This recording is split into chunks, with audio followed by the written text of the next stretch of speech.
Hello मैड्रिडिस्टा। शुरुआत करते हैं एक नए एपिसोड से। मूरिन्हो के रियल मैड्रिड ने अब तक प्री सीजन के सभी 4 मैच खेले हैं और इन मैचों को देखते हुए हमें सिर्फ ये नहीं देखना है कि रियल मैड्रिड ने क्या किया, बल्कि ये समझना है कि मूरिन्हो वास्तव में किस चीज पर काम कर रहे हैं और खिलाड़ियों की मूवमेंट किस तरह बदल रही है। हर मैच में स्ट्रक्चर अलग था और इससे हमें यह समझने में मदद मिलती है कि टीम बॉल के साथ और बॉल के बिना कैसे बिहेव करती है। फियोरेंटीना के खिलाफ मूरिन्हो ने अपने यूजुअल 3-2-5 फॉर्मेशन का इस्तेमाल किया। ट्रेंट 3 सेंटर बैक के साथ अंदर आया, जबकि करेरास ज्यादा ऊपर और बाहर की तरफ खेल रहे थे। लेकिन सबसे दिलचस्प चीज ट्रेंट और मिडफील्ड के बीच का रिलेशनशिप था। ट्रेंट सिर्फ तीसरे सेंटर बैक की तरह पीछे खड़े नहीं थे, उन्हें मिडफील्ड में आने की फ्रीडम भी दी गई थी और ये इस बात पर डिपेंड करता था कि वैल्वर्डे और कमेविंगा कहां पोजीशन ले रहे हैं। जब वैल्वर्डे आगे पुश करते थे तो ट्रेंट पीछे की तरफ मूव करके मिडफील्ड को बैलेंस करते थे, और जब ट्रेंट आगे जाते थे तो वैल्वर्डे पीछे आकर बैक 3 के साथ जुड़ जाते थे। इसका मतलब था कि मैड्रिड के पास एक साथ दोनों फुल बैक्स को आगे भेजने की पॉसिबिलिटी थी। मूरिन्हो ने ट्रेंट को काफी फ्रीडम दी थी ताकि वो अटैक में शामिल हो सके। दूसरी तरफ डम्फ्रीज को भी काफी हाइब्रिड रोल दिया गया था। इससे रियल मैड्रिड को ऑपोजिशन की डिफेंसिव लाइन के खिलाफ ज्यादा ऑप्शंस मिल रहे थे। अर्दा गुलर की भूमिका, यहां अर्दा शायद इस गेम का सबसे इंपॉर्टेंट प्लेयर था। फियोरेंटीना अर्दा और फेडे वैल्वर्डे को रोकने के लिए कई प्लेयर्स का इस्तेमाल कर रही थी। इसकी वजह से अर्दा ऑपोजिशन की शेप के बाहर एक फ्री प्लेयर बन गया।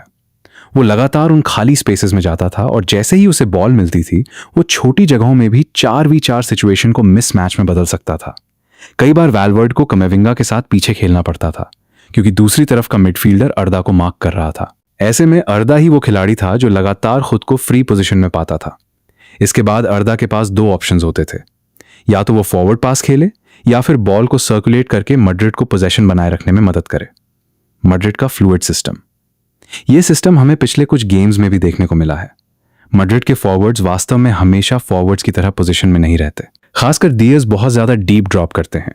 कई मोमेंट्स में मैड्रिड के पास 4 मिडफील्डर्स दिखाई देते हैं और जब सिला भी अंदर आते हैं तो यह संख्या 5 तक पहुंच सकती है।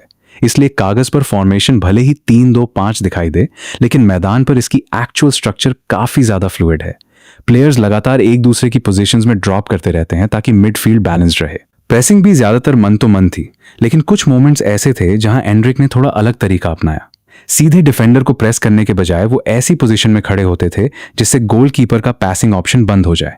इससे गोलकीपर के पास सिर्फ एक ही पैसिंग ऑप्शन बचता था, जिसे मैड्रिड पहले से एक्सपेक्ट कर रहा था। ऐसा 2 बार हुआ। जैसे ही वो ऑप्शन लिया जाता, मैड्रिड तुरंत प्रेस कर सकता था। 18:05 के बाद डम्फ्रीज और करेरास। इस मैच में राइट साइड पर भी लगभग यही स्ट्रक्चर देखने को मिला। इस बार डम्फ्रीज ज्यादा ऊपर लगभग विंगर की तरह खेल रहे थे, जबकि करेरास अंदर की तरफ आकर बैक 3 बनाने में मदद कर रहे थे। पिछले गेम में यही काम ट्रेंट कर रहे थे। इससे एक क्लियर पैटर्न दिखाई देता है। जिस फुल बैक को ज्यादा अटैकिंग फ्रीडम मिलती है वही ज्यादा ऊंची पोजीशन पर रहता है, जबकि दूसरा फुल बैक अंदर की तरफ आ जाता है। लेकिन यह कोई फिक्स्ड रूल भी नहीं था। अगर मिडफील्ड का कोई खिलाड़ी तीसरे सेंटर बैक की रोल में ड्रॉप करता था तो करेरास भी आगे पुश कर सकते थे। उदाहरण के लिए वैल्वर्डे बैक 3 के साथ आ गए, जबकि कमेविंगा लोन 6 बने रहे। इससे करेरास को आगे जाने की फ्रीडम मिली और मैड्रिड एक ही समय में दोनों फुल बैक्स के जरिए विड्थ दे सका। अर्दा क्यों इतना इंपॉर्टेंट था? अर्दा इस गेम में शायद सबसे इंपॉर्टेंट प्लेयर था क्योंकि फियोरेंटीना फेडे वैल्वर्डे से निपटने के लिए कई खिलाड़ियों का इस्तेमाल कर रही थी। इसका मतलब था कि अर्दा ऑपोजिशन की शेप के बाहर फ्री प्लेयर बन गए। वो उन स्पेसेस में ड्रिफ्ट करते थे और बॉल मिलते ही छोटे एरियाज में भी न्यूमेरिकल एडवांटेज पैदा कर सकते थे। आप अक्सर देखते थे कि वैल्वर्डे पीछे कमेविंगा के साथ खेल रहे हैं, जबकि दूसरी तरफ का मिडफील्डर आर्डा को मार्क कर रहा है। इसलिए आर्डा लगातार ओपन पोजीशन में दिखाई देते थे। वहां से वो फॉरवर्ड खेल सकते थे या सिंपली पोजीशन बनाए रखने में मदद कर सकते थे। मैड्रिड का मिडफील्ड कैसे बदलता है? पिछले गेम्स में भी यही सिस्टम देखने को मिला है। फॉरवर्ड्स लगातार नीचे ड्रॉप करते हैं। डियाज खास तौर पर बहुत डीप आ सकते हैं। कई बार मैड्रिड के पास 4 मिडफील्डर्स होते हैं और सिला के अंदर आने पर 5 भी हो सकते हैं। इसलिए फॉर्मेशन कागज पर 3-2-5 दिखाई देता है, लेकिन एक्चुअल स्ट्रक्चर काफी फ्लूइड है। हर खिलाड़ी जरूरत के हिसाब से दूसरी पोजीशन में चला जाता है ताकि मिडफील्ड बैलेंस्ड रहे। प्रेसिंग ज्यादातर मन तो मन थी, लेकिन मैड्रिड के पास कुछ अलग प्रेसिंग ट्रिगर्स भी थे। डिपोर्टिवो वाला मैच। डिपोर्टिवो के खिलाफ मूरिन्हो ने प्रीसीजन में कई स्टार्टर्स को खिलाया। इस गेम में कमेविंगा ने काफी रिस्पॉन्सिबिलिटी ली और विंगर्स को मार्क करने में मदद की। वहीं सिल्वा ने मिडफील्ड में ज्यादा रिस्पॉन्सिबिलिटी संभाली। एक मोमेंट ऐसा भी आया जब सिल्वा ने आगे स्टेप आउट करके अर्दा और एंड्रिक को प्रेस किया, जबकि दोनों पहले से सही पोजीशन में थे। इसलिए वहां अननेसेसरी रिस्क लेने की जरूरत नहीं थी। लेकिन अगर सिल्वा आगे जाते हैं तो पीछे कोई ऐसा प्लेयर होना चाहिए जो उनकी पोजीशन को कवर करे। यही इस सिस्टम की सबसे बड़ी चुनौती है। जब इतने सारे प्लेयर्स अपनी पोजीशन छोड़ते हैं तो डिफेंसिव रिस्पॉन्सिबिलिटीज काफी क्लियर हो जाती हैं। हर प्लेयर को पता होना चाहिए कि उसके पीछे कौन कवर करेगा। टर्नओवर्स की समस्या इस गेम से सबसे बड़ी चीजें जो मैड्रिड को सीखनी है उनमें से एक है टर्नओवर्स। मैड्रिड कई बार बॉल को बहुत सेफ तरीके से सर्कुलेट कर रहा था और ऑपोजिशन की डिफेंसिव शेप को पर्याप्त रूप से मूव नहीं कर पा रहा था। डिपोर्टिवो ला कोरूनिया जैसी टीमें लीग में मैड्रिड का सामना करेंगी और ऐसी लो ब्लॉक टीम्स के खिलाफ मैड्रिड को अनकंफर्टेबल डिफेंसिव स्ट्रक्चर्स को तोड़ने का तरीका ढूंढना होगा। यह मोरिनियो के लिए सीजन शुरू होने से पहले आखिरी बड़ा टेस्ट था। 4 मैन मिडफील्ड। इस गेम में 4 मैन मिडफील्ड पहले से ज्यादा क्लियर दिखाई दिया। अर्दा और डियाज लगातार अंदर आकर मिडफील्ड की 4 खिलाड़ियों वाली स्ट्रक्चर बना रहे थे। पिछले गेम से फर्क यह था कि इस बार विंग बैक को पूरी विड्थ देने की जिम्मेदारी ज्यादा मिली। यहां ट्रेंट को ज्यादा अटैकिंग फुल बैक बनना था, लेकिन वो कभी कभी किलियन के साथ वही स्पेस शेयर भी करते थे। शुल्का काफी हाई डिफेंसिव लाइन के साथ खेल रहे थे और इससे अर्दा को उनके पीछे पासेस खेलने के काफी मौके मिले।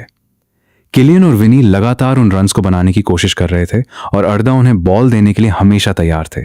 किलियन पूरे गेम में लगभग हर जगह दिखाई दिए और वैल्वर्डे उनके और बाकी प्लेयर्स के बीच लगातार ड्रॉप कर रहे थे। सेंटर बैक्स बेसिकली 6 की तरह काम कर रहे थे। कैरेरास और ट्रेंट दोनों ज्यादा ऊपर पुश कर सकते थे, जबकि फेडे पीछे ड्रॉप करते थे। Rotational football.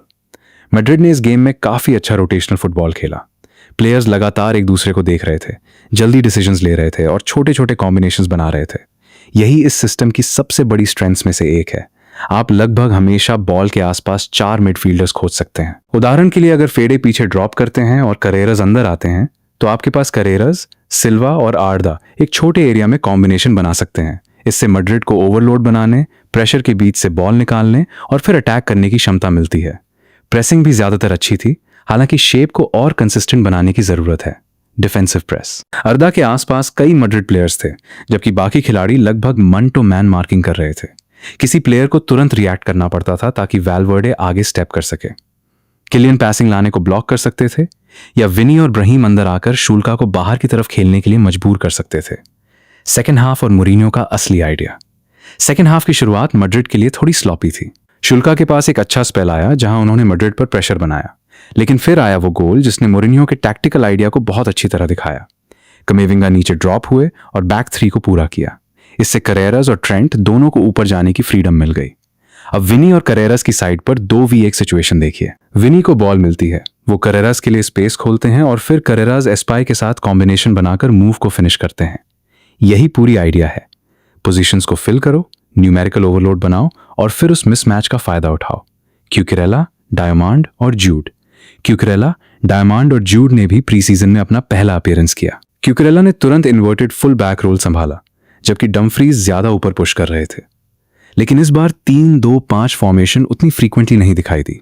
मैड्रिड ज्यादा ट्रेडिशनल 4-2-3-1 जैसा दिख रहा था। जूड और विनी थोड़ा अंदर टक कर रहे थे, जिससे 4 मैन मिडफील्ड बन रहा था। वहीं डायमंड ज्यादा वाइड रहते हुए टच लाइन विंगर जैसी पोजीशन ले रहे थे। Final conclusion. तो इन 4 प्री सीजन मैचेस से हमने क्या सीखा? मेरे हिसाब से फाउंडेशन काफी क्लियर है। रियल मैड्रिड के पास पोजेशन में एक फ्लेक्सिबल 3-2-5 सिस्टम है। इसके अंदर एग्रेसिव रोटेशंस हैं। ऐसा मिडफील्ड है जो बॉल की पोजीशन के हिसाब से लगातार बदल सकता है और बॉल के बिना मैन ओरिएंटेड प्रेसिंग है। अब अगला स्टेप यह है कि इन सभी टैक्टिकल आइडियाज को कंसिस्टेंट बनाया जाए, क्योंकि प्री सीजन में एक्सपेरिमेंट करना आसान है, लेकिन जब असली कॉम्पिटिटिव मैचेस शुरू होंगे तब यही सिस्टम कितनी अच्छी तरह काम करता है, असल टेस्ट वहीं होगा।